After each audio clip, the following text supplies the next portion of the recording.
Donc, nous reprenons Baruch Hashem, le chapitre 8 de Rosh Teshuvah, avec, nous avions expliqué, vous rappelez les trois stades essentiels dans le processus de la Teshuvah, le regret, l'abandon totalement de la faute, puis le regard vers l'avenir. Et là, nous sommes dans ce chapitre 8, qui, d'accord? Chet, ok? Chapitre, non, non, si, chapitre 8, mais paragraphe 4. Très bien, paragraphe Dalet. Donc, je poursuis ce que nous avions évoqué, parce qu'il est évident que on avait indiqué sur cette idée que plus on avançait vers, j'ai envie de dire, la purification de nos actes, si on peut dire, plus automatiquement nous aurons une vision optimiste sur l'avenir. À l'inverse, plus justement nous sommes embourbés, j'ai envie de dire, souillés par la faute, alors plus on a des difficultés à voir des choses positives. Et la réalité, c'est que nous avions évoqué le fait que pour pouvoir réellement se couper de la faute, se séparer de la faute, c'est un processus qui peut s'avérer douloureux et difficile, voire même qui peut engager la détresse, le désespoir, si je puis dire, parce qu'on n'arrive pas à apprendre tout, à corriger tout comme il se doit. Pas? Est-ce que c'est sur ce point-là que nous avions conclu le dernier paragraphe? Et donc, on va essayer d'expliquer justement cette notion de colère qui peut exister. Maintenant, Maou Mekor a Rugaz, Shel Areshaim, Maou Ketzef על העולם כולו, מהו יסוד העצבות המרה, האוכלת את הרוח ואת הבשר. Le Rav met ici quelque chose qui est très important, qui peut paraître aujourd'hui évident, mais qui n'était pas à son époque. On commence avec Freud et on évoque tous ces rapports psychiques, le fait qu'il puisse y avoir des répercussions sur notre santé à cause d'un comportement psychologique erroné. Et l'inverse de même. Donc, le Rav nous développe cette idée que quelle est la source de la colère des mécréants, des méchants? Mawa Ketsef. Là aussi, il y a une nuance roguez, et le Ketsef. La différence, elle est là. On peut être totalement en colère de l'intérieur. C'est-à-dire qu'on est désespéré de la réalité. Elle nous énerve au plus haut point et on n'a aucune solution, on n'a aucune manière d'arriver à gérer la problématique. Alors que le Ketsef, c'est l'extérieur. On peut être en colère extérieurement parlant, parce qu'il y a une réalité qui n'est pas cohérente, tout en, comment dirais-je, tout en ne brisant pas la vaisselle. Alors, on ne perd pas le nord, même si on met un point d'honneur à dire on n'est pas d'accord, on n'est pas content sur une réalité qui existe dans le monde. Le rachat, c'est ce qui laisse déjà entendre le Rav, c'est que le rachat, d'une certaine manière, eh bien, il s'est désespéré de la réalité et il n'envisage absolument pas de croire en la possibilité de la réparer. C'est en cela où il a justement cette colère qui l'anime, tout est noir, tout est catastrophique. Et d'autre part, il n'est pas en train d'ignorer le fait qu'il y ait réellement des raisons d'être en colère à l'égard de certaines réalités dans le monde. Maui Soda Azutamara. Quel est le secret, quel est le fondement même de la tristesse, si je traduis littéralement, de la tristesse amère? Là encore, on peut perdre un être cher. Donc, on est triste. Mais, vous savez, c'est l'image que j'aime prendre de l'époque de l'arche de Noé, l'arche de Noach. Le fait qu'il soit rentré dans l'arche au nom de la justice, puisque Akadosh Baruch Hu Elohim lui a dit de rentrer dans l'arche. Et quand arrive la fin du déluge, eh bien, c'est aussi Elohim, la justice, qui lui dit de sortir de l'arche. Pourquoi y a-t-il besoin qu'Akadosh Baruch Hu lui dise de sortir de l'arche? Parce qu'il est tellement désespéré qu'il n'a pas envie de sortir de l'arche. C'est ce qu'il y a rien à nous dire. Ce n'est pas juste une tristesse. C'est une tristesse qui, je le dis dès à présent, prend sa source dans le yéhouch, dans le désespoir, dans la détresse, dans l'impossibilité de croire dans le cheminement qu'on va prendre. Et ce qu'il y a de plus terrible, c'est que nous dit le Rav, Aochelet et arouach, on broie du noir, ve et abassar. même notre chère empathie. Vous serez d'accord avec moi qu'il est très facile d'attraper, je ne sais pas, une grippe quand on est contrarié, quand on a mal dormi, etc., etc. Amémalet, Eres et Achaim, automatiquement, puisque malheureusement, il y a cette réalité-là de cette tristesse absolument énorme, eh bien, tout l'élan vital est coupé et justement détruit. Pour reprendre ce que tu m'interrogeais, pourquoi je te montre pourquoi je disais que la prière de Tishri, la prière de Rosh Hashanah est exceptionnelle. Un des points sur lesquels justement nous regardons à Rosh Hashanah, nous observons, nous scrutons à Rosh Hashanah, ce n'est pas regarder les fautes du passé. À Rosh Hashanah, il faut toujours avoir en tête que nous regardons vers l'avenir. Kodvenu besefer chaim. On veut être attaché au sens même de la vie. C'est exactement l'antithèse de ce qui nous est dit ici. Pas parce que justement, on a tellement fauté, on a tellement trébuché, on a tellement fait d'erreurs en parole, en acte et en pensée, qu'on finit à se dire, eh bien, il n'y a aucun espoir. Ne t'en préoccupe pas. À Rosh Hashanah, tu ne te préoccupes pas de cela. Tu regardes à quoi tu veux être attaché. Avec cette, je répète, cette antithèse, cette dichotomie qui nous est dépeinte ici. Amemalet et teres achaim, ametsuim etzlam, me'echan makor mashchet zenimshach. D'où provient ce sentiment absolument terrible, quelle est l'origine? Parce que nous voulons encore une fois, à chaque fois que nous voulons travailler sur une vertu, sur une réalité, nous devons en chercher l'origine, nous devons en chercher la source. Cette méthode-là est bien évidemment une méthode traditionnelle, mais est très importante quand on veut comprendre n'importe quoi, tout phénomène de société. On veut essayer de comprendre pourquoi est-ce qu'il y a des gens aussi écartés de la Torah aujourd'hui. Il nous importe d'aller chercher à la racine. On veut comprendre pourquoi est-ce que, eh bien, on est attristé. Il ne suffit pas de mettre un peu de pommade. Il ne suffit pas de prendre un acamol. Il est possible que provisoirement, si je reprends l'image de la transplantation d'organes, qui a cet organe étranger qui nous a été inscrit à l'intérieur, il est possible que si, que Dieu préserve, il y a une hémorragie spirituelle, il est impossible de travailler à ce moment-là, de réparer, de guérir à ce moment-là. Donc, il faut prendre des cachets antidouleurs. Mais on sait aussi, pour continuer sur mon allégorie, que les cachets antidouleurs ne vont pas guérir. Ils vont juste aider à avoir moins mal. C'est peut-être une solution que dans certains milieux, dans certaines sociétés, on encourage. Fuis la réalité, comme ça, tu n'auras pas à l'affronter. C'est pas ce que pense le Rav Kook. Hein, mais... Oui, mais je veux dire, cette solution permet de trouver un bien d'équilibre propice à une réparation, une guérison plus rapide. Je dis, c'est très plus rapide parce que parfois il y a des mots. Mais le Rav, c'est ça aussi la nuance qui est très importante.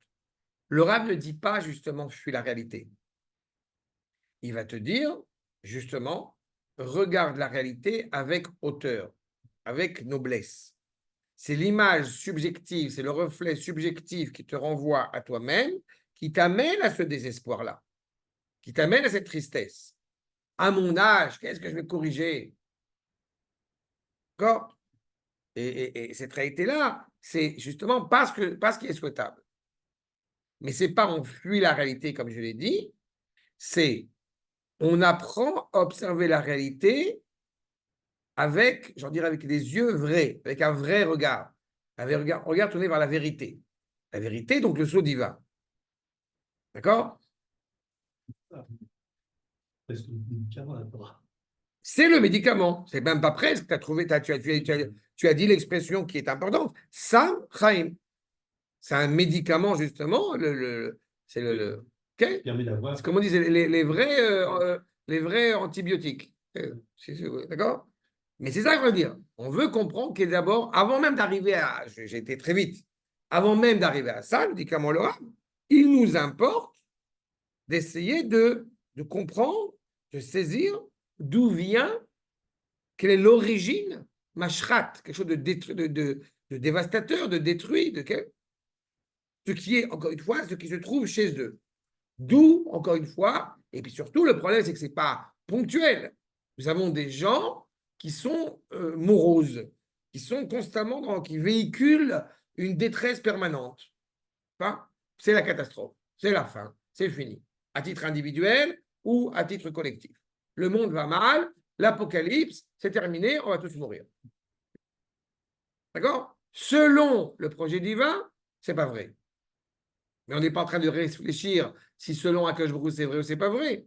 On essaie de comprendre comment est-ce que l'être humain arrive à une telle réalité. Pas le pessimisme, encore une fois, exacerbé. Bevitachon pnimi, barur anu meshivim alze. On le dit avec certitude. Pour essayer d'expliquer ce phénomène, nous le disons. D'où vient cette réalité? Mimakor arisha ze novea. Ça ne commence pas par les Rechaïm, ça commence par le fait que dans le monde, il y ait du mal. Il y ait une expression de manque qui n'est pas là pour nous dire ne fais rien, mais je répète, pour nous dire retrousse les manches. Il cite le prophète Shmuel, Mi Rechaïm, Itse Recha. On est attaché à des gens qui véhiculent, encore une fois, le mal, qui sont emprisonnés dans cette réalité-là. Il ne peut sortir que quelque chose de négatif. À l'inverse, la liberté, c'est justement de pouvoir réellement faire ce qu'on veut. Et j'insiste, qu'est-ce que c'est ce qu'on veut? Ce n'est pas justement la réalité extérieure, le regard immédiat sur la réalité. C'est l'expression de la volonté qui est rattachée à l'absolu. C'est pour cela que le prophète Ravakouk va dire Tzadik bemunato echye. Parce que justement, pour pouvoir être rattaché à cette valeur du bien absolu, il faut, j'ai envie de dire, être bien accroché. Mais c'est l'expression du tzaddik. On fait ce qui est juste. On ne regarde pas à droite, on ne regarde pas à gauche, on continue. Donc, Chofshi ou Aratson, la volonté, elle est libre, elle est infinie. La vraie volonté. Pas le désir, pas mitrachek li. Le ani rotse. Veliot gibor ou ben chorin amiti, baou achaim. La vraie expression justement du héros, l'homme authentiquement libre. Tu parlais tout à l'heure de la Torah comme médicament. Il n'y a pas plus libre que celui qui étudie la Torah. En ben chorin et la mishosek ba Torah. C'est beau ça. D'accord? Parce que justement, on est rattaché à ce qu'il y a de plus authentique à nous. Mais le problème, c'est que bien évidemment, hélas, il est beaucoup plus facile et beaucoup plus aisé d'être esclave. Esclave de tout. De la société, de la politique, des instincts, de tout. Et justement, nous voulons être attachés, je réitère ce que j'ai dit tout à l'heure, nous voulons être attachés, nous souhaitons être attachés par le biais de cette demande dans la prière, nous souhaitons être attachés à l'essence même de la vie. Alors que les Rechaïm, vous remarquerez, on n'a pas dit Chotim, on n'a pas dit les fautifs, on a dit les Rechaïm. C'est-à-dire que les Rechaïm se sont acclimatés, ont accepté, se sont résignés à l'existence du mal, en pensant clairement qu'on ne peut pas le corriger. C'est en cela où il est rachat. Aracha, ashruya, be'omek aneshama. Autant on est inscrit à vouloir accroître le sens de la vie, autant l'instinct mauvais que Dieu préserve, eh bien lui, il a tout intérêt, a priori, à vouloir essayer de nuire à cela. Et je me permets de le rappeler, on l'avait vu par rapport à Derech Hashem, d'autant plus chez le peuple juif. Avoir réussi à convaincre le peuple juif que l'absolu n'existe pas, que le bien, que la morale n'a pas de sens, c'est une plus grande victoire que d'avoir convaincu Nasrallah ou je ne sais pas qui sont déjà quand même bien convaincus. Sha'aratson, Einenu Chafet Le'azva. Premier point, j'ai envie de dire essentiel, très concret dans ce que nous dit ici le Rav. Tu veux arrêter de fauter? Très bien. Est-ce que tu veux réellement arrêter de fauter? C'est la question. Tant qu'on n'est pas, on peut mettre, encore une fois, je vais prendre cette image qui est bien connue, on peut mettre tous les patchs qu'on veut. Les patchs, passer à la cigarette électronique, tout ce qu'on veut. D'abord, il y a un premier postulat. Est-ce que tu veux abandonner la faute? Tu veux la quitter définitivement? Et évidemment, ce manque-là, il a tout intérêt à vouloir te garder attaché à cette faute. J'ai souvent dit que le Yetzer Hara, pour le coup, il prend toutes les formes qu'on veut. Le Yetzer Hara, il a un Streimel avec celui qui a un Streimel. Le Yetzer Hara, il a une boucle d'oreille avec celui qui a une boucle d'oreille. Parce qu'il va réussir justement, son objectif, bien évidemment, c'est de perturber, c'est de trébucher. Tu vois? Alors là encore, c'est important aussi. Je ne suis pas en train de dire que le Yetzer Hara, c'est un petit démon qui est à l'extérieur. Non, non, c'est nous. Hein, c'est pas... Mais seulement, ce n'est pas nous au sens mauvais du terme, c'est le fait même que nous ne soyons pas encore accomplis, complets, automatiquement cette réalité du manque, elle vient nous perturber dans notre stabilité. C'est long pour en arriver à le faire un petit peu comme ça, pour avancer. Bon, C'est long, c'est dur. À qui le dis-tu? Petit, tout petit. En tous les cas, mais le problème, malheureusement, c'est que cette réalité de la faute, cette réalité de l'erreur, de l'écueil, eh bien, comme je l'ai dit, elle perturbe, elle trompe la stabilité de l'homme. On peut s'interroger pourquoi, et j'ai souvent répondu la réponse suivante, que, en vrai, il est impératif que l'homme soit authentiquement libre. Authentiquement libre, ça veut dire que je pourrais aller à droite, mais j'ai choisi volontairement d'aller à gauche. Alors que si effectivement il n'y avait qu'un seul chemin devant moi, alors je n'aurais pas la preuve, j'ai envie de dire, de cette authentique liberté. On dit, pourquoi est-ce que les femmes sont tout à fait, bien évidemment, autorisées à faire des mitzvot, mais pourquoi malgré tout le mérite de l'homme, si je puis dire, est plus grand? Parce que Gadol a Metsuvé, Mishaino Metsuvé Veose. On dit que celui qui est ordonné de faire, eh bien, il a plus de valeur que celui qui n'est pas ordonné de faire. Pourquoi? Parce que quand on va agir, on va faire un truc qui va nous plaire. Il y a toujours un risque qu'on le fasse pour nous, et pas pour Akadosh Baruch Hu. Mais que si Akadosh Baruch Hu nous a ordonné de faire quelque chose et qu'on le fait d'abord et avant tout parce que Akadosh Baruch Hu l'a ordonné, alors on le fait réellement en service divin. Que je kiffe de faire ça après, c'est une bénédiction, c'est une bonne chose. Mais ça ne commence pas là. C'est ça toute la difficulté. Chacun, alors que Akadosh Baruch Hu nous a demandé de faire. C'est intérieur à chacun d'entre nous, savoir qu'est-ce qu'il faut qu'on fasse pour que ça aille l'agrément de Akadosh Baruch Hu. Tout ce que nous faisons. Non, là tu parles par rapport à certaines pensées ou par rapport à mais par rapport à des actes, il est évident que je me il a ordonné de faire Shabbat. La question, il n'y a pas derrière. Que tu vives le Shabbat, c'est une bonne chose. Mais d'abord et avant tout, tu t'organises pour Shabbat, pour Yom Tov, OK? On fait des choses, des bonnes choses, sans s'en rendre compte sur permanence. C'est bien de se rendre compte. Indépendamment de. Mais c'est bien. Oui, mais c'est bien de se rendre compte, Dafka. C'est bien de se rendre compte. C'est bien d'être conscient. Ce que tu soulèves maintenant, ça m'amène à un autre point que je ne vais pas développer maintenant, mais qu'on a souvent développé, sur le fait que les gens dits loin de la Torah, comme on les appelle en français maladroitement les laïcs ou les chélonim, en hébreu, ça n'a aucun sens. Parce que imputer à un juif en Israël de lui dire qu'il ne fait aucune mitzvot, il y a une contradiction dans la phrase que j'ai dit. Justement, comme tu as dit, parce qu'on fait plein de bonnes choses sans s'en rendre compte. On ne peut jamais, j'ai eu l'occasion malheureusement de cette semaine, il m'a été dit, enfin quand même, à Simchat Torah, ils n'avaient rien à faire là, ils ont dansé, ils ont fait la fête, alors que quand même, c'est pas bien. Et je lui ai dit que euh, c'est absolument abject de penser qu'ils ont été tués à cause de ça, alors ils ont été tués d'abord et avant tout en tant que juifs. Donc l'alternative n'existe pas. Mais ça m'a peiné, mais c'est pas de sa faute, la femme qui m'a dit ça. Elle est jeune et elle ne sait pas ce qu'elle dit.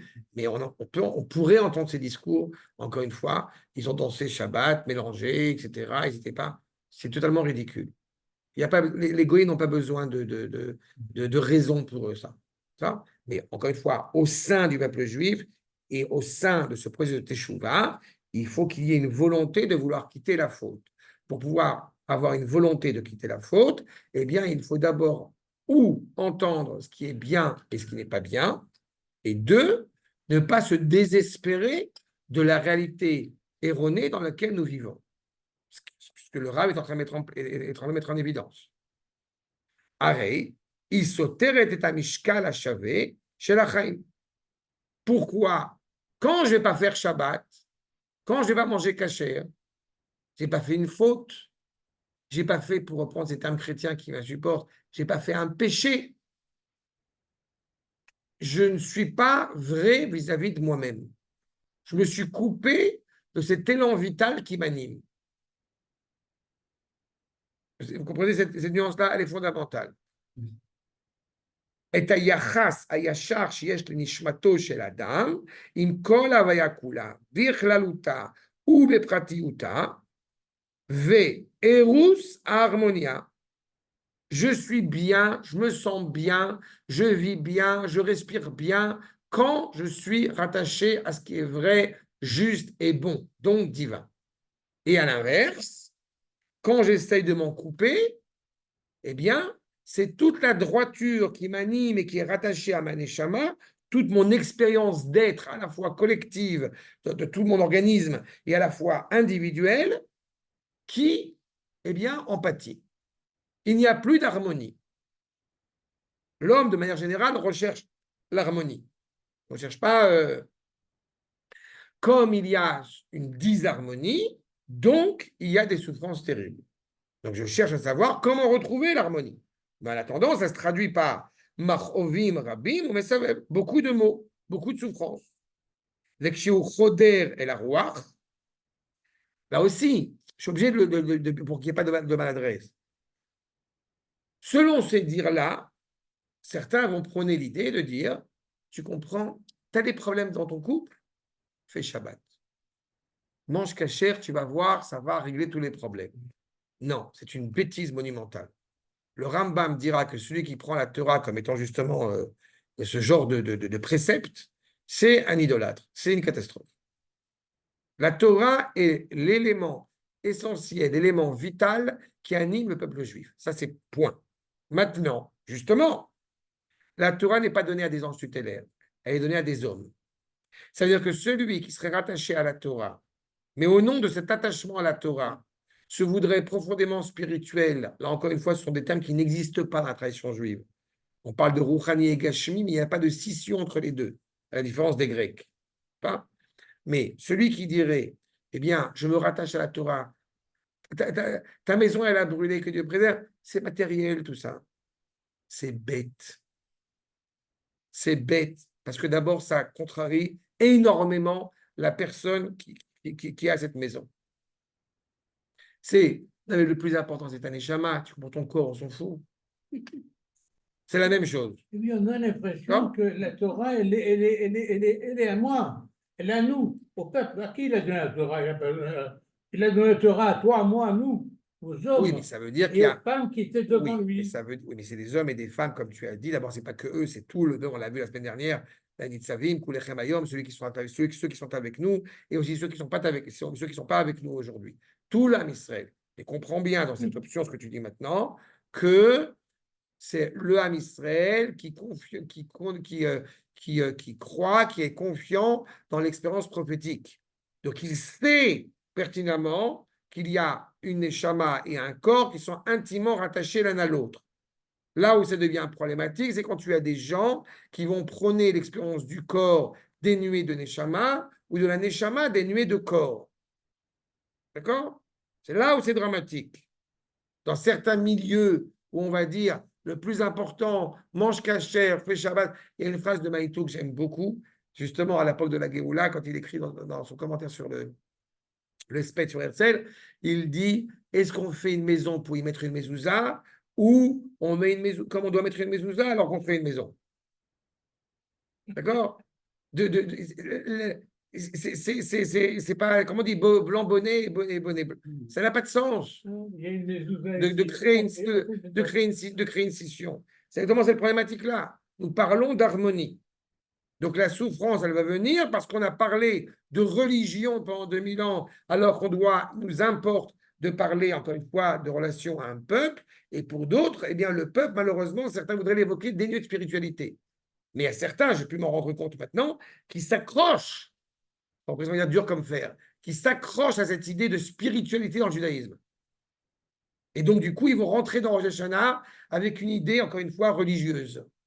Ou mieux, ça aussi qui m'enchante beaucoup. Moi, cette année, j'ai vu mes fautes, j'ai vu mes mitzvot, c'est bon. Pour moi, ça va. Alors, ça, c'est pas du tout ce que je enseigne les maîtres. Le Rambam, il dit, tu as fait plus de mitzvot que de Averot, tu permets au monde entier d'être méritant. Tu as fait l'inverse, malheureusement, le monde n'est pas méritant. Donc, il y a une responsabilité énorme, mais pas sur nous uniquement, sur le monde entier.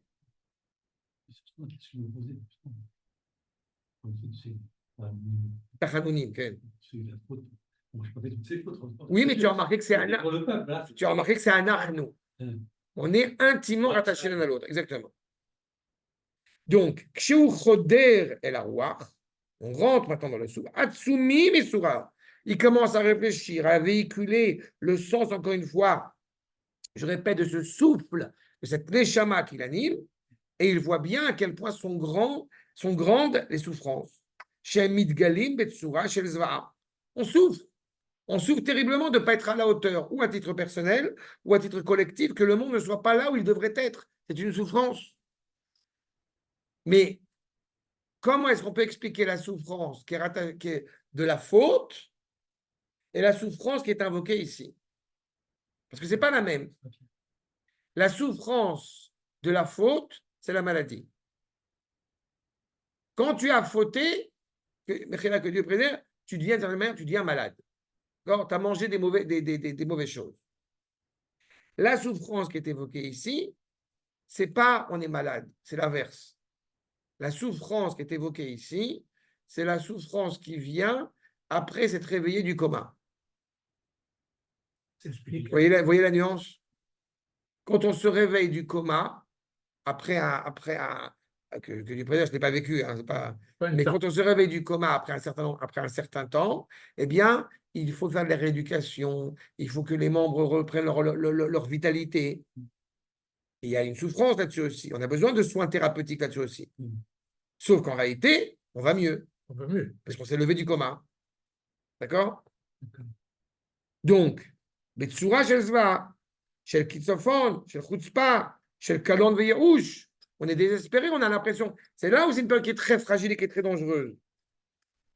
D'accord? Il y a des gens, encore une fois, où cette souffrance les amène à se désespérer. À se désespérer de cette souffrance qu'ils sont en train de vivre. Si j'ai bien compris, les gens dont tu parles qui souffrent, ce sont ceux qui ne sont pas imprégnés de Torah. Parce que s'ils étaient imprégnés de Torah, leur souffrance. C'est tout le monde. C'est tout le monde, chacun à son niveau, chacun à son processus. Tout le monde. Oui. Chacun à son niveau. Je peux m'en vouloir de ne pas être suffisamment avec des intentions spirituelles quand je fais Shabbat et que je pense à faire la sieste. Je peux être contrarié par ça. Je ne suis pas contrarié par l'idée de faire Shabbat ou de ne pas faire Shabbat. Ce n'est pas mon propos. Mais d'autres vont être là. Certains vont avoir de la peine que tout le Shabbat, ils vont penser à la cigarette, qu'ils vont fumer à Moté Shabbat. C'est une souffrance. Mais malgré tout, ils ont fait Shabbat. D'accord? Tu as un premier niveau. Deuxième niveau, comme j'ai dit, celui qui est déjà animé spirituellement parlant, mais qui, encore une fois, continue à avancer. On vit dans un monde qui est très complexe. On ne vit pas dans l'Olam Haba. On n'est pas tous en train de se réveiller le matin en disant « Ouais, c'est génial, je me suis levé, je vais prier à Kadosh Baruch Hu. » On le fait parce qu'il faut le faire. C'est pas? C'est exactement cela. Mais certains, justement, cette souffrance qui est en eux peut les amener, comme j'ai dit, à vouloir se vider, à vouloir s'éloigner, encore une fois, du bien et de la vérité. D'accord? C'est un processus que tous, quelle que soit la personne, comme disait Manitou, le tzaddik Gamour, il est Gamour. Si tu es un tzaddik parfait, c'est bon, t'es fini, tu n'as plus rien à faire. Si on est ici, c'est qu'on a un rôle à jouer. Donc on a des hauts, on a des bas, on a des épreuves. D'accord? J'aimerais te dire que 365 jours par an, on est tous super contents. Allez, on sert à Kadosh Baruch Hu. Je suis très heureux pour vous, mais ce n'est pas mon cas. Mais on travaille. D'accord? C'est pas ton cas, mais nous, on est bien. ולזאת, La démocratie. קוראים הם הצדיקים אנשי הטוב והחסד, אנשי העושר של החיים, אל הרשעים האומללים, בואו וחיו. Quand on est animé par cette souffrance qui a été due à la faute, et donc on cherche un moyen d'abord et avant tout de sortir de cette souffrance. Comme on n'arrive pas à trouver toujours le moyen pour sortir de cette souffrance qui est due en général, comme tu as dit, imprégné de Torah, mais on n'est pas imprégné toujours de toute la Torah. Et encore une fois, parfois c'est intérieur, parfois c'est extérieur, dans la complexité du monde dans lequel nous vivons. Eh bien, face à cela, des gens qui ne vivent que pour le bien, qui ne vivent que pour être bienveillants avec leurs prochains, qui sont rattachés au bonheur de vivre, eh bien, vont aller voir ces pauvres gens, Oumlalim, Rechem, Oumlalim, ces pauvres gens qui voient du noir tout le temps, et ils vont leur dire, mais venez, mais vivez. On est bien placé quand on regarde encore une fois la nation hébraïque après 2000 ans d'exil, qui vit en Israël. J'aime ce chant tellement que on va chanter à Achot Ketana le soir de Rosh Hashanah. Mais écoute, allez revoir le cours qu'on avait fait sur Achot Ketana. Mais la valeur de ce chant au XIIe siècle qui parle on en a marre de souffrir et voici que la terre d'Israël recommence à fleurir. On est au XIIe siècle, comme j'aime à le dire, il n'y a rien qui fleurit au XIIe siècle. Et on a ce privilège de chanter ça aujourd'hui, la veille de Rosh Hashanah. Nous qui voyons en vrai le bourgeonnement d'Eretz Israël. Donc celui qui va broyer du noir toute la journée, c'est celui qui est aveugle ou qui refuse de voir. Donc on va aller le voir, on va lui dire Bouchéou, traduction Habibi, arrête de te bête, regarde, ouvre les yeux. Bouchéou, Chouvou midarkechem araim, velam atamutu, revenez. Vous voyez, chouvou, deux fois. Revenez au niveau du corps, revenez au niveau de l'esprit, revenez de vos mauvais choix, de vos mauvaises décisions, de vos mauvais cheminements, et vous ne mourrez pas. Qu'est-ce que ça veut dire, vélo tamutu? Genre, on est en train de faire une menace? Non. Vous ne serez plus mort puisque vous serez rattaché à la vie. Je vous rappelle que le tzaddik, même mort, il est considéré comme étant vivant, et que le rachat, même vivant, il est considéré comme mort. Parce qu'il n'a pas de sens à sa vie. Donc, il n'est pas vivant. Itadnu al Tuvashem. Apprendre à s'adoucir, apprendre à reconnaître la bonté, la bienveillance d'Akadosh Baruch Hu. Re'u chaim shel oneg v'shel ora. Profitez. Aya ba'atchala, aya beseder, ka'et lo shamato. Profitez. Profitez de ce bonheur, de cette luminosité, encore une fois intense, que nous avons le privilège de vivre. Shel shalom, shel shalvat ashaket. C'est terrible, parfois on se retrouve dans des situations où vraiment il n'y a aucune raison de ne pas être serein. Vraiment, des choses quotidiennes, et les gens ne sont pas sereins. Pourquoi? On ne sait pas. Enfin, on ne sait pas. Malheureusement, on sait. On va, justement, ce manque de confiance. Tout le monde sait. On sait en ce moment, n'est-ce pas, dans le monde entier, en Israël, tout le monde sait ce qui va se passer.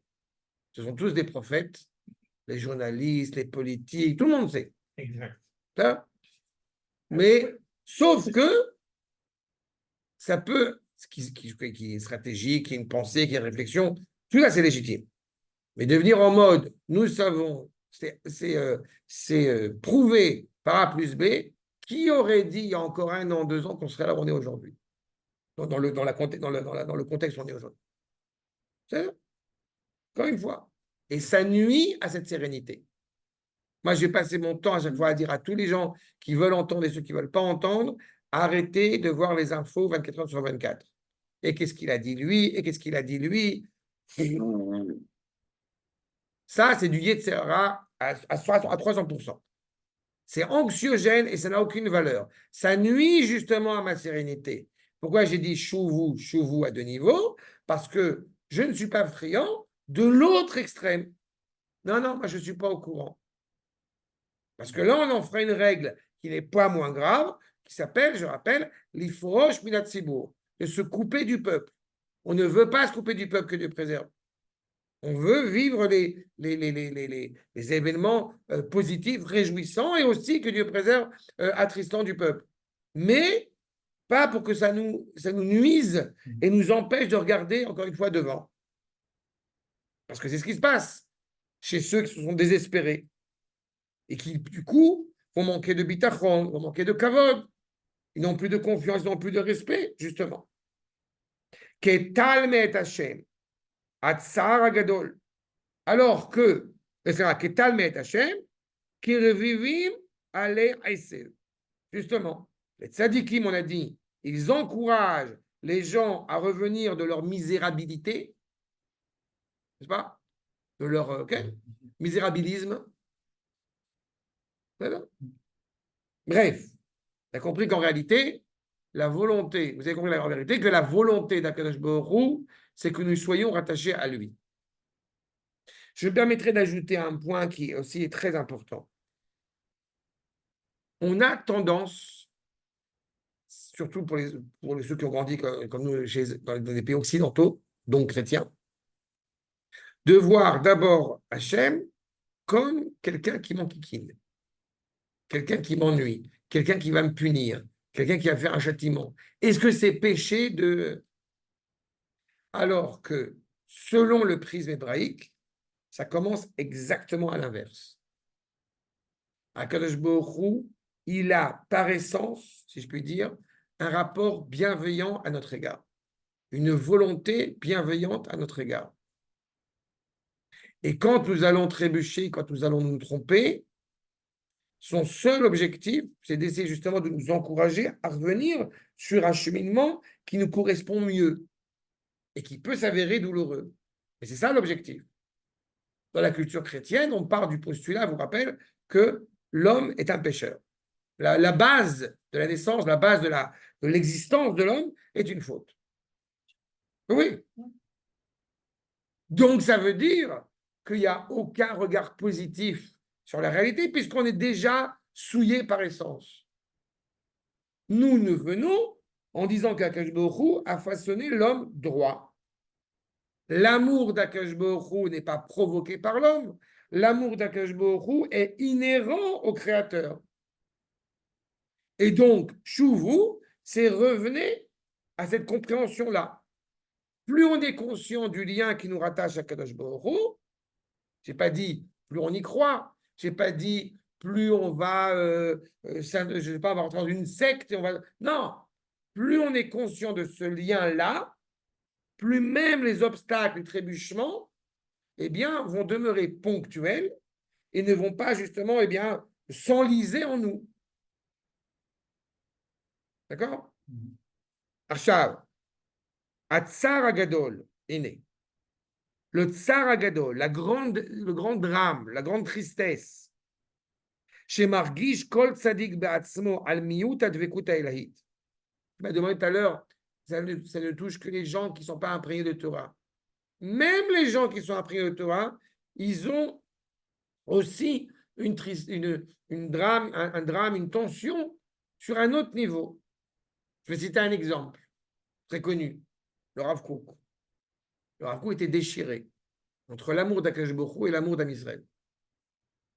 Et ça lui faisait des brûlures d'estomac, j'ai envie de te dire.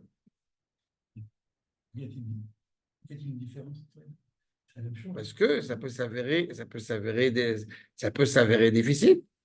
L'amour d'Akadosh Baruch Hu, évidemment, est inconditionnel. L'amour du peuple juif est inconditionnel. Mais je te rappelle quand même, comme j'ai coutume de le citer, le rabbi de Lubavitch, Zechat Tzaddik Kadosh Livracha, qui expliquait pourquoi est-ce qu'on dit Shana Tova ou Metuka. Je le rappelle, peut-être que je l'ai déjà dit, mais c'est pas grave. Shana Tova ou Metuka, a priori, tout ce que fait Akadosh Baruch Hu, c'est pour le bien. Pourquoi tu as de dire une bonne et douce année?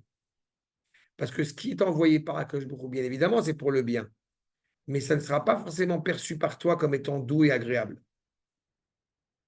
Tu comprends la nuance? Donc, quand on dit Shana Tova ou Metuka, on espère qu'elle soit remplie pas seulement de chassadim, parce que c'est évident, mais de chassadim tovim qui vont s'avérer agréables à mes yeux aussi. Donc, la déchirure, si je puis dire, du Rav Kook entre l'amour d'Akadosh Baruch Hu et l'amour de Am Israël, c'est parce qu'il prend en considération que malheureusement, il y a, comme il dit ici, ce manque d'attachement à Akadosh Baruch Hu. Il y a un manque d'attachement à Akadosh Baruch Hu. Il le ressent de tout son être. Il ressent la réalité du monde avec ce manque d'attachement à Akadosh Baruch Hu.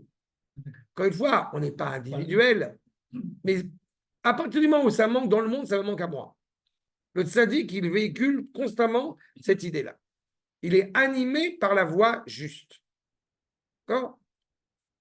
Je te rappelle quand même que le Rav Tzvi Yehuda, la petite histoire là encore une fois, il était pointilleux de faire attention de ne pas marcher sur les fourmis. C'est ça? D'accord? On peut marcher sur les fourmis, on ne fait pas exprès. Mais il était pointilleux, mais c'est à chaque fois avec la volonté de détruire le moins possible quel que soit l'élément de la création. Il y a des gens d'une hauteur et d'une haute noblesse morale. Mais c'est là. Non, quand il rentre dans ta maison, etc., je ne dis pas le contraire. Évidemment, c'est une nuisance. Mais je suis dans la rue, il était pointilleux pour ça. D'accord? Mais tu comprends encore une fois. Tu comprends qu'encore une fois, et le Radila, il a tout un article là-dessus, sur le fait, pas par rapport aux fourmis, mais par rapport à l'ordre de la nature de manière générale. On n'a pas envie de détruire rien. On prend en postulat, on prend en réalité comme fait établi que tout ce qui a été façonné est là pour accroître le projet divin, pour louer Akadosh Baruch Hu, pour encenser le projet divin. Comme il est dit, tout ce qu'a créé Akadosh Baruch Hu, c'est l'irvodo. Donc, par conséquent, un tzaddik se préoccupe de trouver le rôle de chaque élément dans la création. Et quand un élément s'avère être un poison pour la création, bien évidemment qu'on est content qu'il soit détruit. Mais on a envie de pouvoir tout sauver. Je parle pour des gens d'une telle envergure. Okay? Mais c'est ce qui les anime constamment. Parce que je le dis, même le tzaddik, justement, Uchash be'atzmo, sheino shover et simono agadol. Il a une soif. La créature humaine, par essence, elle est limitée, elle est définie. Il ne faut pas oublier, encore une fois, et le Rav Kook, il est revenu souvent sur cette problématique, la prophétie n'est pas une option. La prophétie est quelque chose qui est essentiel, qui est vital dans le peuple juif. Le fait qu'il n'y ait pas de prophète pour le moment dans le peuple juif, ça veut dire qu'on a une tare, on a une maladie qui n'est pas encore guérie. C'est ça auquel fait référence le Rav Kook. On a une soif de présence d'Akadosh Baruch Hu et on n'arrive pas encore à la saisir dans toute sa splendeur. Et quand je dis on, c'est pas le Rav Kook à son niveau, mais c'est pas le Rav Kook, c'est le peuple dans son authenticité. Et la faute, elle crée quelque part cet éloignement, malheureusement, ce sentiment d'éloignement à l'égard du Créateur. Donc tu es moins vivant. Ou mitzarze, kol evarav, mishtabrim tamid, merov kilion nefesh. Tous ces membres, eh bien, c'est terrible qu'il nous dit, tous ces membres n'en sont que plus brisés à cause de cette réalité-là, à cause justement de ce manque, encore une fois, d'harmonie. Plus Akadosh Baruch Hu sera ressenti comme étant présent, plus l'homme sera, eh bien, j'ai envie de dire, éternellement jeune, vivant. Mais de quoi dépend l'élargissement, l'intensité de cette expérience de la présence d'Akadosh Baruch Hu? Elle dépend de l'œuvre de l'homme. Plus l'homme va s'atteler, l'homme, la femme, plus l'homme va s'attacher à propager le bien, à faire le bien, plus la présence d'Akadosh Baruch Hu ne s'en verra que plus grande, plus intense. Et l'inverse, c'est ce qui crée justement cette brisure, qui crée ce sentiment de briser. Vous savez pertinemment que la plupart des maîtres, ne serait-ce qu'à cette dernière génération, ont été lourdement blessés par des événements dramatiques qu'a traversé le peuple. On sait pertinemment que le Rav Tzvi Yehuda, il est décédé en 82 et Miyanam, c'est après le démantèlement du Sinaï, de Yamit. Le Rav Mordechai Eliyahu et le Rav Avrum Shapira sont décédés peu de temps après le Gush Katif. Il y a une implication. D'accord? Il y en a d'autres, hein? Mais à travers l'histoire, quel que soit l'âge, il serait plus encore, si tu avais rencontré le Rav Avrum Shapira, entre parenthèses, malgré son âge avancé, tu vois une force extraordinaire. Petit, son fils est aussi, le Rav Yaakov Shapira aussi, il n'est pas très grand. Mais ce sont des gens comme ça qui ont une force extraordinaire, qu'on voit dans ça. Et malheureusement, le Gush Katif a été une épreuve dramatique et douloureuse pour beaucoup de gens. C'est exactement cela. Vous vous rappelez que le tzaddik n'a pas de repos, ni dans ce monde-ci, ni dans le monde suivant. Et là encore plus, que nous dit le Rav, il n'a pas de sérénité, il n'a pas de plaisir dans le monde, tant que le monde n'est pas encore totalement réparé, tant qu'il n'est pas arrivé à ce qui doit arriver. Zeu mamash tsara shrina. Pourquoi le tzaddik, justement, est attristé? Parce que, justement, Akadosh Baruch Hu est attristé. Comme la présence d'Akadosh Baruch Hu n'est pas à sa juste place, automatiquement, le tzaddik ne peut pas se réjouir totalement.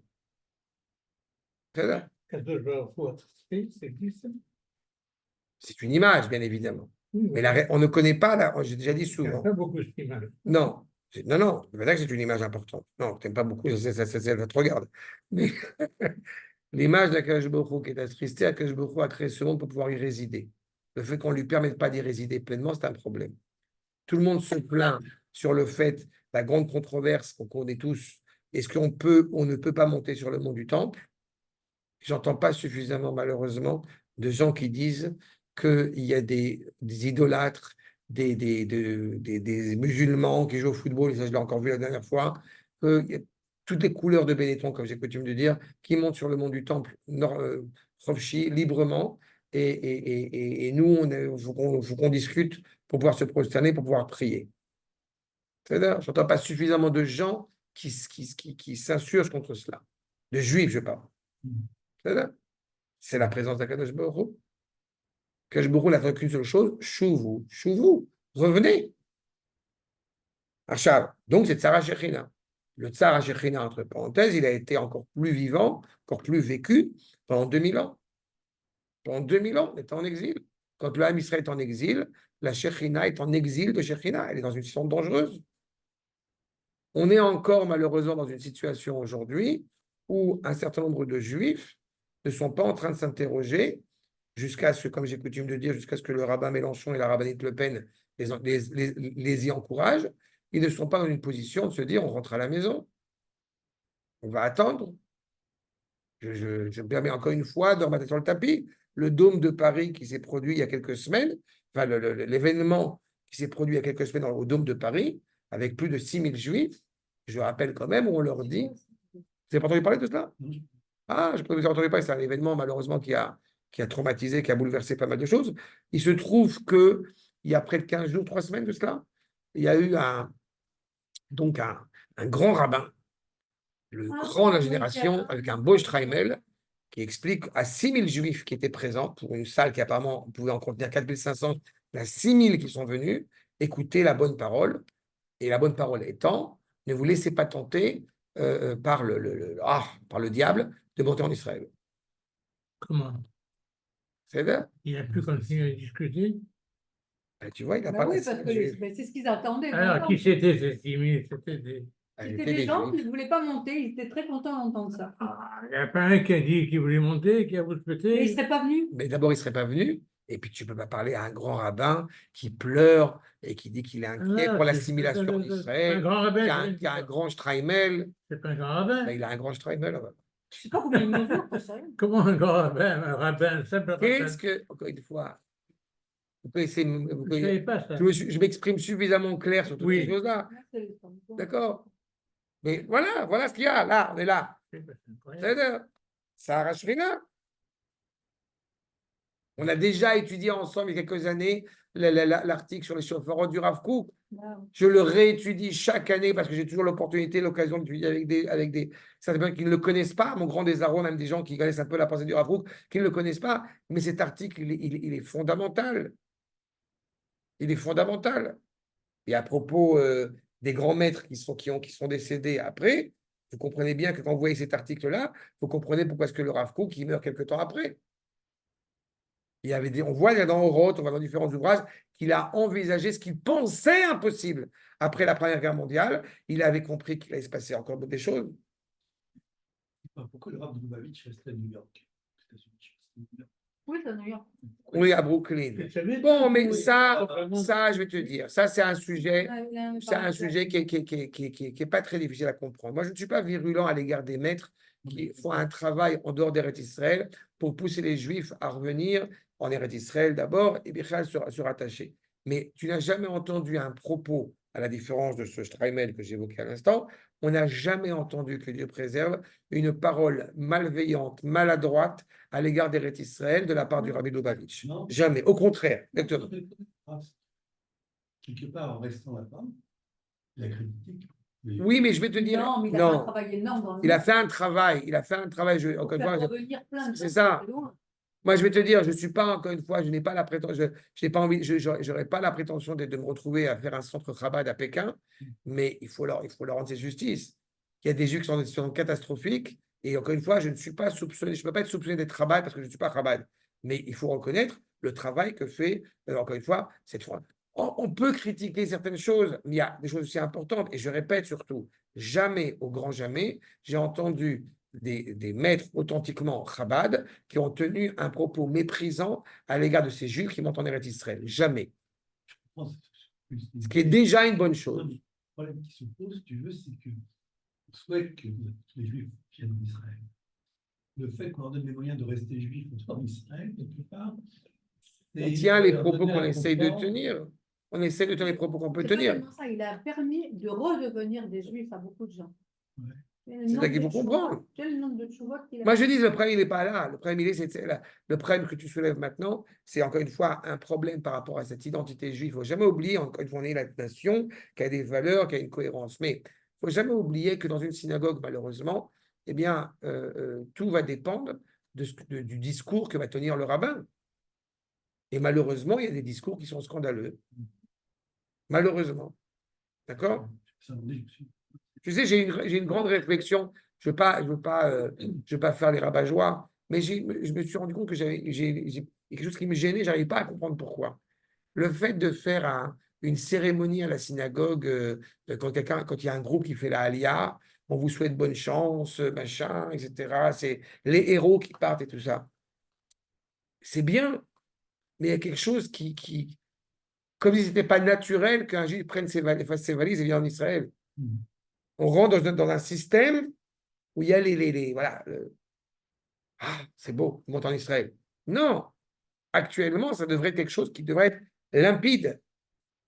Mais on est encore obligé aujourd'hui de cacher, de rectifier. Je permets parce que je pourrais pas te répondre à ça.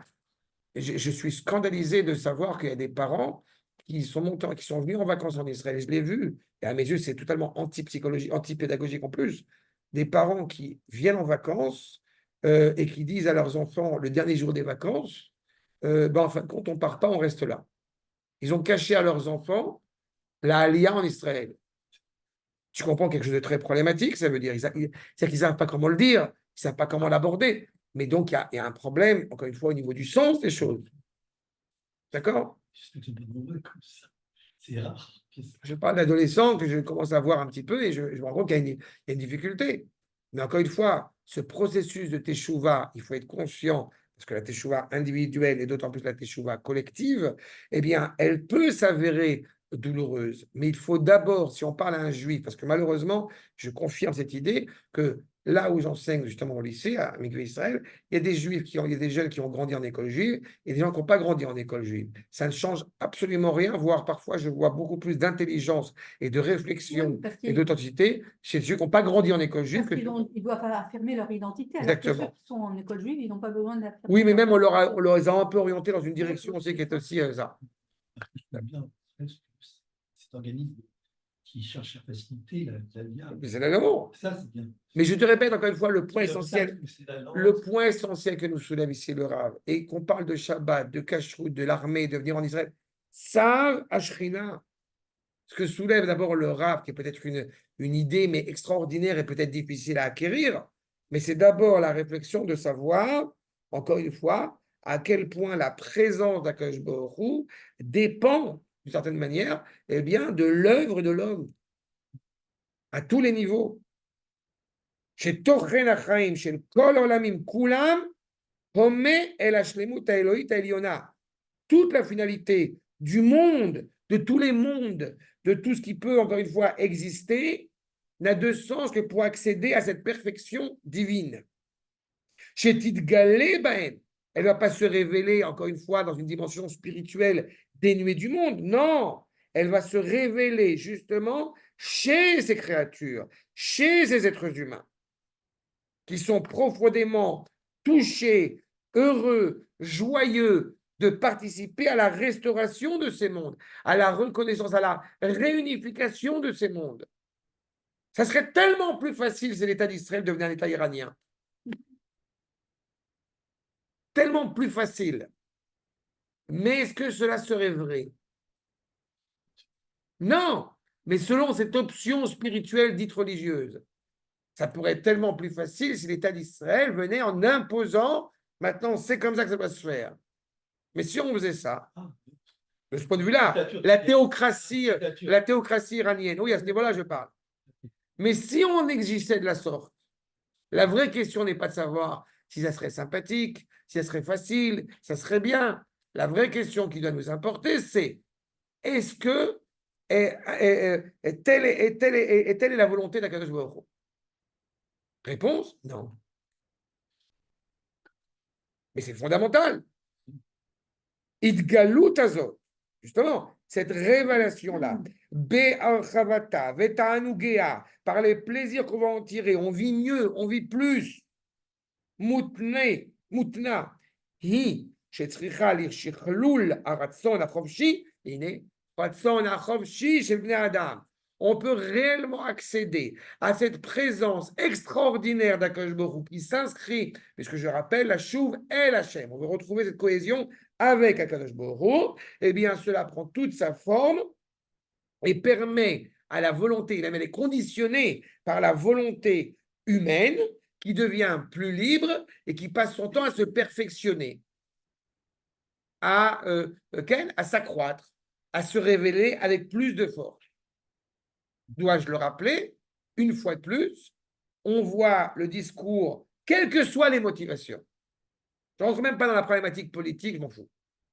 On voit le discours du Premier ministre israélien devant le monde entier, en Tav Shin Pei Dalet, si on se remet 100 ans, 2000 ans avant, est-ce qu'on est capable, est-ce qu'on a une entité politique qui est capable de parler comme il a parlé?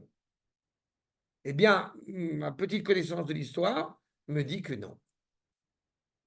Mon fils a dit vrai. Il a dit qu'il a dit des choses qui étaient dignes de sauver le monde. Incroyable. Enfin, d'abord, sauvez-nous, puis après, on va s'occuper d'eux. Avant que je l'ai lu, d'ailleurs, je n'ai pas encore lu. Vekol akisharon. Ve'amaaseat. Pardon. Attendez-nous, parce que je suis perdu. Je poursuis. Quel paragraphe? On est sur le cinquième paragraphe. Les deux derniers mots. Ah, d'accord. D'accord? Tu trouves? On a dit les shichlou la ratson. Et- Mais je traduis tout, j'explique tout à chaque fois. C'est-à-dire, les shichlou la ratson. On dit c'est la perfectibilité de cette volonté qui devient de plus en plus libre des hommes. Pas? Pourquoi l'Afrique des hommes? Parce que justement, le monde a été créé pour celui qui est appelé Adam, pas pour l'être humain. Il permet de ratifier, d'unifier toute cette création. Les kol kisharon, les kol kisharon, ve'amaase atov, ve'haidur, atalouibo. Tout ce qu'on fait de bien, tout talent que nous développons, n'est-ce pas?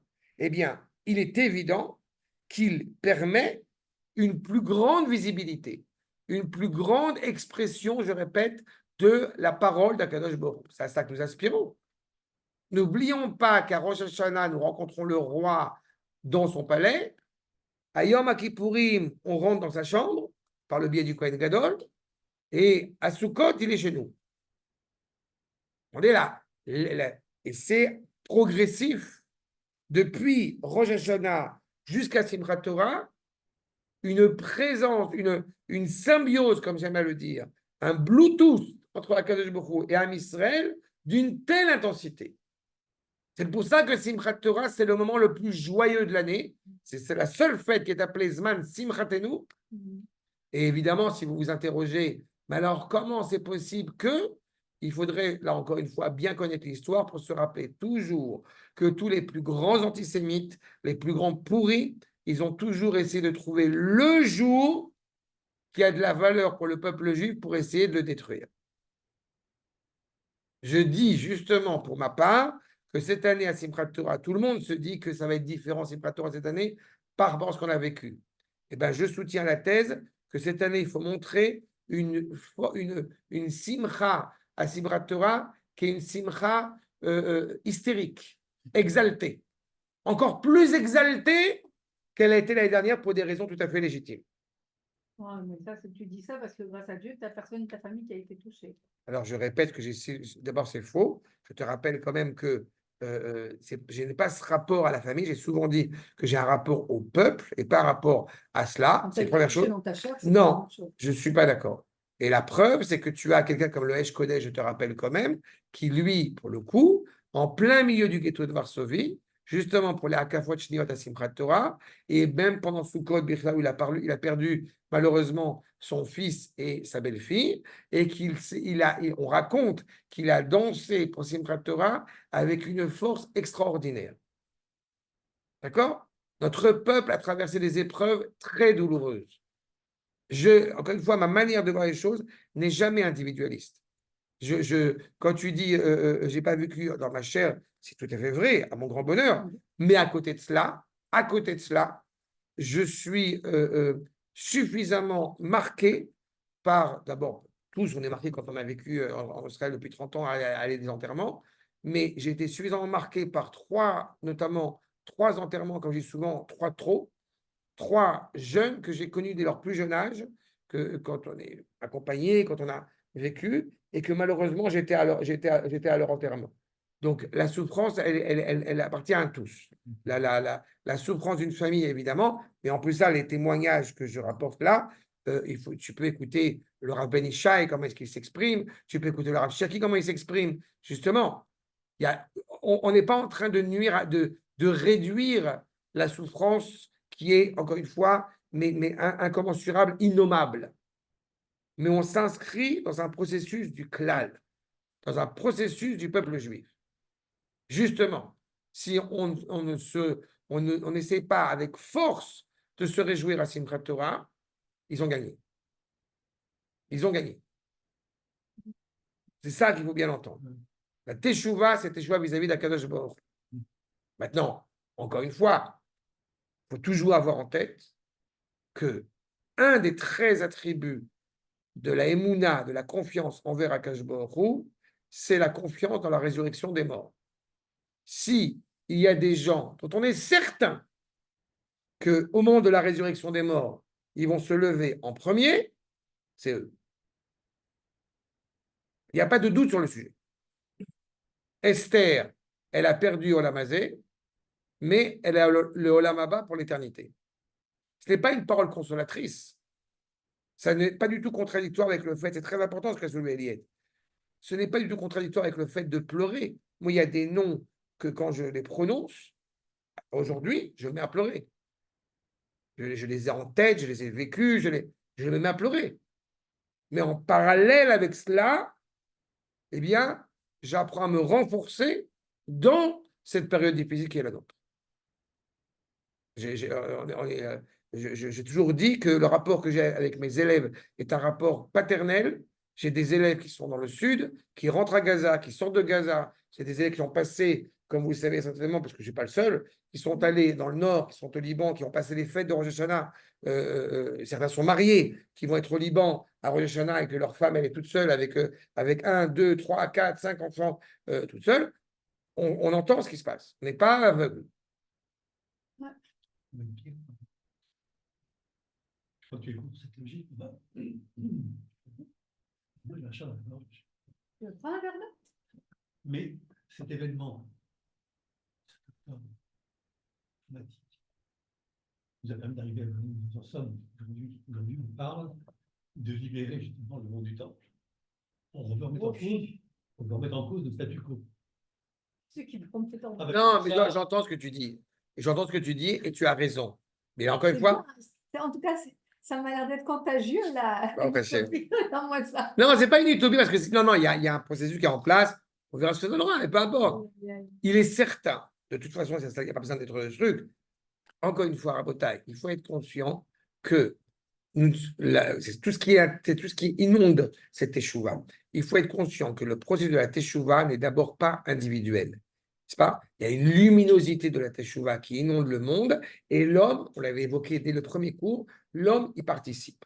Quand nous parlons de la teshuva, tel qu'on l'a vu dans la parole de Nitzavim, le premier sens de la teshuva, c'est le retour en Eretz Israël. Et peu importe si on a été aux 4 coins du monde, je vous ramène des 4 coins du monde en Eretz Israël. D'accord? Avec tout le respect que nous avons pour Herzl et pour tous ces ministres qui se sont succédés à la tête de l'État, il faut être conscient, il faut toujours être conscient de cela. Nous nous inscrivons dans le processus de la délivrance du peuple juif de retour sur sa terre, avec tous les obstacles qui peuvent avoir lieu. Il est évident, et ça me permet de rebondir sur ce que tu dis, qu'on n'est pas obligé d'avoir la teshuva, ce qu'on appelle teshuva beira. On n'est pas obligé d'avoir une teshuva qui va être une teshuva, un retour motivé par la crainte ou du châtiment ou de la faute ou même la crainte d'Akadosh Baruch Hu. On peut avoir une crainte, on peut avoir une teshuva qui est motivée par l'amour d'Akadosh Baruch Hu. Il semble malheureusement qu'à l'échelle nationale, eh bien, on ait du mal, et je répète, toute la nation, moi y compris, on ait du mal à faire teshuva sans l'électrochoc. Et un électrochoc qui peut s'avérer profondément douloureux. Sauf que, et c'est là où je te rejoins sur ce que tu as dit, sauf que je suis perplexe, je n'aime pas dire ça a permis de.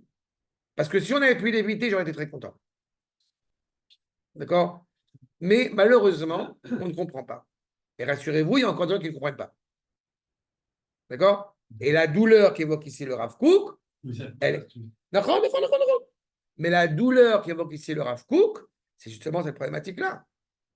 Le monde ne comprend pas à quel point il y a un bienfaiteur, il y a un créateur, il nous a sortis d'Égypte, on lui importe énormément. On comprendrait tellement si avec nos actes, on arrivait justement à faire. Mais peut-être, c'est ce que dira notamment le Nefesh HaChaim, que d'un autre côté, si on avait une telle conscience de la valeur, par exemple, de l'étude de la Torah, on ne ferait rien. Et donc, ce serait très problématique. Parce que Akadosh Baruch Hu est intéressé à. Vous vous rappelez, quand on est dans la mer et qu'il nous faut continuer notre périple vers Eretz Israël, le Ham Israël est tellement illuminé, tellement éclairé par la présence d'Akadosh Baruch Hu qu'il ne bouge pas. Il faut que Moshe, va dire le Midrash, demande à Akadosh Baruch Hu, avance un peu parce qu'ils ne peuvent pas bouger.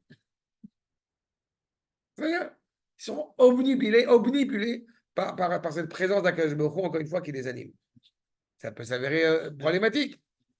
C'est ça. Alken, mishtokekim et matzadikim, ce que veulent les tzadikim, leur désir profond. Les tchouvat aklal, c'est-à-dire ce retour du peuple fréquent. Qu'est-ce que ça signifie, ce retour du peuple fréquent? Il faut en réalité que le peuple réalise tout ce pourquoi il a été façonné. Quand on dit tadir, vous entendez là encore une fois, le fait que le processus de Teshuvah est un processus qui est infini. On n'est pas, encore une fois, en train justement de délimiter la Teshuvah, de caser, de cadrer la Teshuvah, d'entourer la Teshuvah. N'oublions pas que, comme dira le Talmud de Yerushalmi, on demande au Chacham, on demande au prophète, on demande à qui vous voulez, on demande au Kohen Gadol. Qu'est-ce qu'on doit faire quand on a fauté? Chacun dit, il va mourir, il n'a qu'à étudier, il n'a qu'à apporter un sacrifice. Mais personne ne voit, n'arrive à percevoir la valeur de la Teshuvah. Sauf Akadosh Baruch Hu. Donc, si la Teshuvah est directement rattachée à Akadosh Baruch Hu, comme Akadosh Baruch Hu est infini, donc la Teshuvah, elle aussi, elle est infinie. Et nous, et les tzadikim, bien évidemment, savent pertinemment ce qu'est cette présence d'Akadosh Baruch Hu. À quel point on a tout intérêt, justement, à la réaliser par ces talents, ce talent qui est le nôtre. Ou betochriut levava, qu'on soit constamment animé, c'est ce qui est leur cas, dans leur cœur, en train de courir, rotfi même, les akot, les chayavea. C'est-à-dire qu'on veut absolument rendre le peuple suffisamment méritant pour pouvoir véhiculer, pour pouvoir vivre cette Shoah. C'est-à-dire qu'en réalité, la Teshuvah à grande fréquence, c'est l'expression même de cet élan vital qui nous pousse constamment à avancer. C'est une dynamique, comme on l'a dit, une dynamique constante. Chaye kol olamim. C'est ce désir-là qui permet au monde d'avancer. La Teshuvah, elle permet à la technologie, à l'économie, à l'écologie, à la société d'avancer. Elle est motivée par cela. Cette volonté, on avait écrit un article là-dessus. Toute cette volonté de progrès pour améliorer le monde et pour améliorer la condition humaine s'instaure dans le processus de la Teshuvah. Donc, quand on a regretté la faute, qu'on veut totalement abandonner la faute, justement, on est encore plus motivé à abandonner la faute parce qu'on se rend compte, encore une fois, de cette vitalité que nous procure la Teshuvah. C'est un ajout de vie. Mais malheureusement, et ça aussi, je répète, on l'a souvent évoqué, quand on a enseigné la Torah et que la manière dont on l'a enseignée a été une suite de permissions et d'interdictions, il est difficile de comprendre à quel point la Torah est l'essence même de ma vie. Parce qu'on est constamment comme tel un robot à dire, voilà, je dois faire ça, si je ne fais pas ça, il va m'arriver telle chose. Je ne dis pas que ce n'est pas nécessaire d'en parler aussi, mais c'est le aussi. Ce n'est pas en premier. Le Rav Kook veut mettre un point d'honneur sur justement, surtout à notre génération, d'apprendre à reconnaître, à percevoir par ce renouvellement perpétuel, par cette teshuva constante, eh bien, de pouvoir percevoir la proximité avec le Créateur. C'est ce qui nous rattache, c'est ce qui nous renforce encore plus dans cet élan de teshuva. D'accord? Chat Sadikim aussi teshuva. Vous voyez? La teshuva, elle a précédé le monde. Donc, si on n'avait pas cette postulat que la teshuva, elle a précédé le monde, alors on dirait, si tu n'as pas fauté, alors tu n'as pas à faire teshuva. Mais comme la teshuva, elle a anticipé même la création du monde, ça veut dire qu'elle ne s'inscrit pas en réaction à la faute, elle s'inscrit d'abord et essentiellement en réaction à une réalité qui passe son temps à avancer, à progresser, à se compléter. D'accord? Tu me demandais tout à l'heure, être imprégné de Torah. Je vais plus loin que ça. Il y a deux dimensions de Teshuvah essentielles. Il y a celle, évidemment, de réparer le mal pour le transformer en bien. Mais il y en a une qui est plus intense encore, c'est celle de permettre à un bien qui était étroit de le transformer en bien plus grand, plus large. Tu comprends? Donc, c'est infini. Donc, quand les tzadikim ont fait teshuva, kshatzadikim osim teshuva, meirim hem or hakedusha, bechol darke arpelim ve'apgamim shehem motziim benafsham. D'abord, en leur propre être. Quand ils font teshuva, ils éclairent, si je puis dire, des régions, des parties en eux qui jusqu'à présent étaient brumeuses.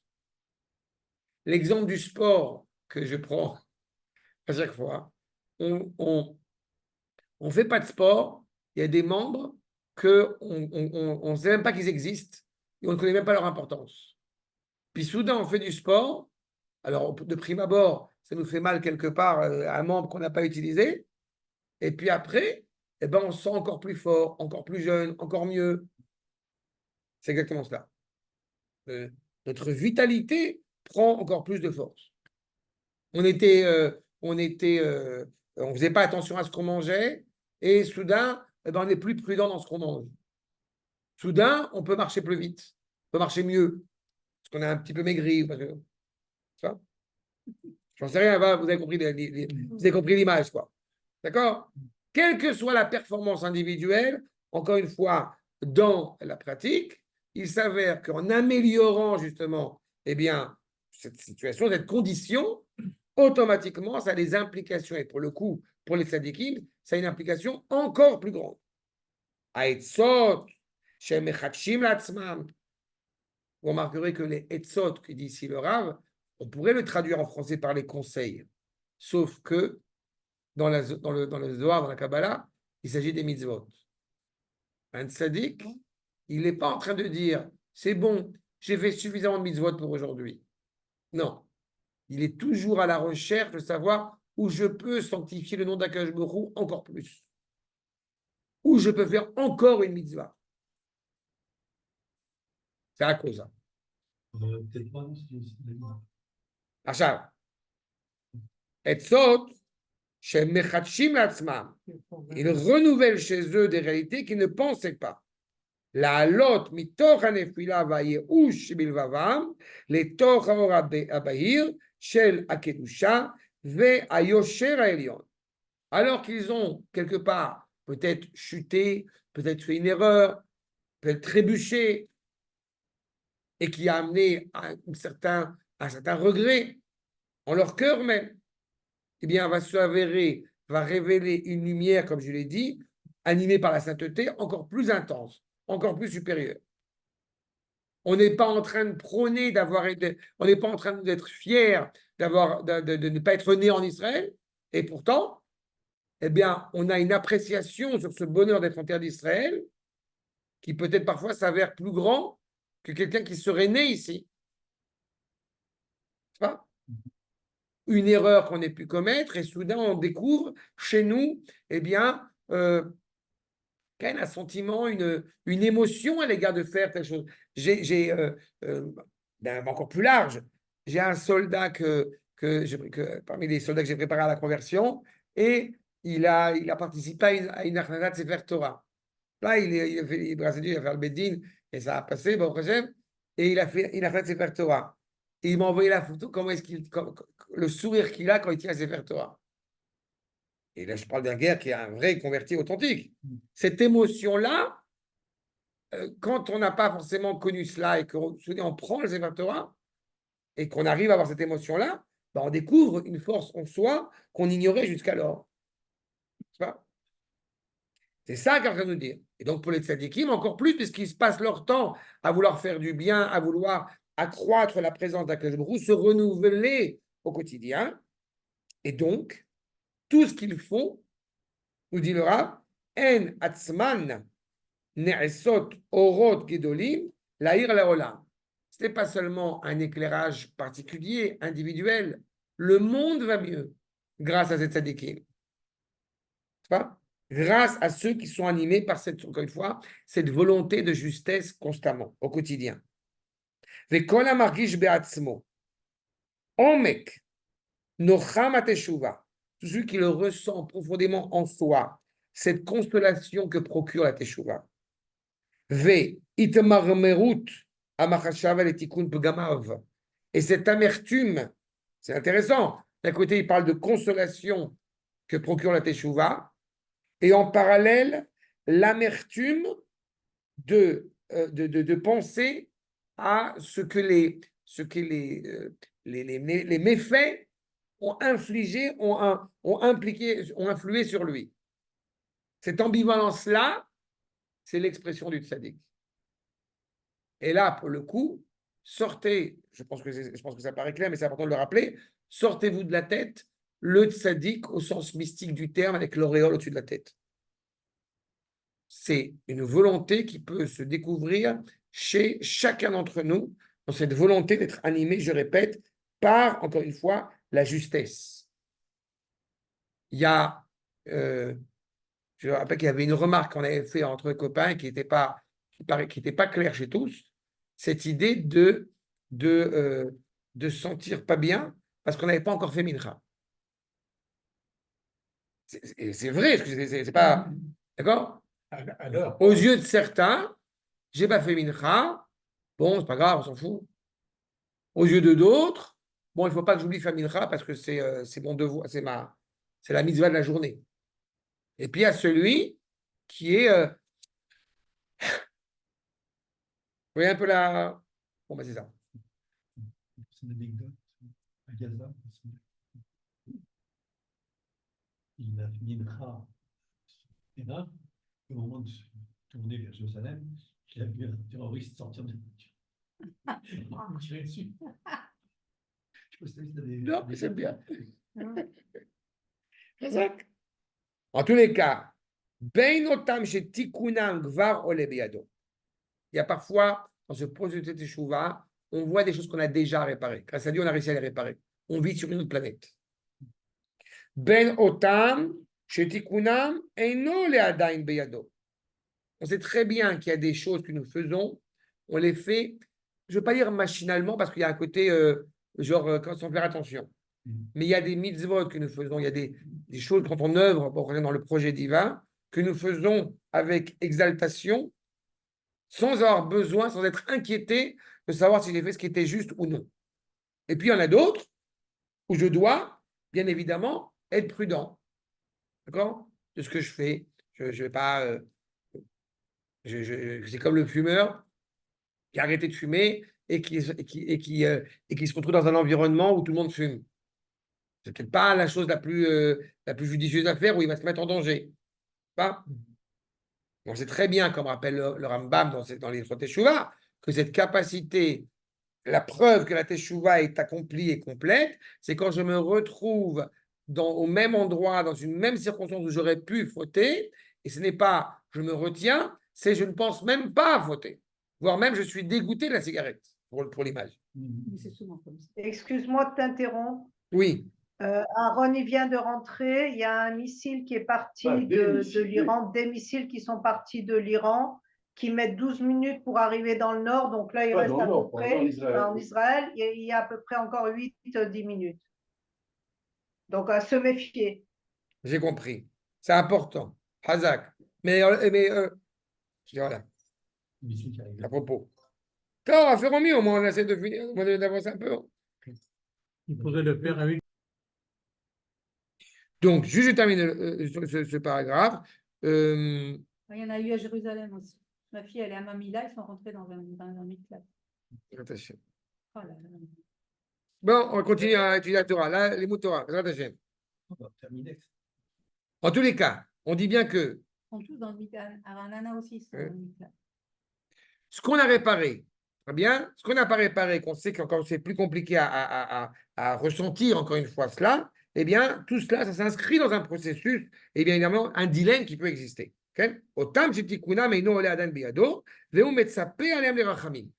réalités, c'est que justement, on a besoin de la miséricorde par rapport à ces fautes dont on n'a pas encore totalement réussi à les réparer, ou au niveau de l'acte, au niveau de la parole, au niveau de la pensée. D'accord? Comprenez bien que l'évocation de la miséricorde, c'est, je rappelle toujours, c'est l'évocation de la patience du Créateur. D'accord? c'est rechem, c'est la matrice. C'est être engagé dans cette compréhension que tu n'es pas encore totalement en symbiose avec ce que j'attends de toi maintenant, mais je sais que tu le seras. C'est ça la demande de Rachamim. Ce n'est pas le chesed qui est la grâce, c'est gratuit. Ce n'est pas le din qui tu reçois ce que tu mérites, c'est l'histoire. D'accord? L'histoire a besoin de la Rachamim. Yechlol et atzmo, il va s'inclure dans cela. Beze bichalat tzadikim. Il est animé, encore une fois, et il est associé à tous ces tzadikim. Chez mimachashavot ateshuva shelahem, haolam kulo mitchadesh beor chadash. Grâce au fait que l'homme, justement, eh bien, va réfléchir sur sa pensée. Comprenez à quel point la teshuva, et c'est pour ça que c'était ces 3 paragraphes-là, ces 3 chapitres que nous faisons ensemble, il m'importait de bien les expliciter parce que la teshuva, elle ne commence pas par l'acte, elle commence par la pensée. Il faut cautionner, il faut bien cautionner cette réflexion, il faut bien renforcer cette pensée positive de confiance envers le projet du Créateur pour que se traduise par la suite en acte. Et dès qu'on arrive à renforcer cette pensée positive, créatrice, bienveillante, on est déjà, comme il dit, eh bien, associé aux tzadikim. Dans leur désir d'être attaché à la teshuva, on a ce désir aussi ardent. D'accord? C'est clair? Rabotai, je m'arrête là. Et on reprendra l'année prochaine. Toda Rabba. Shana Tova, Bezrat Hashem, Sorot Tovot. Tova.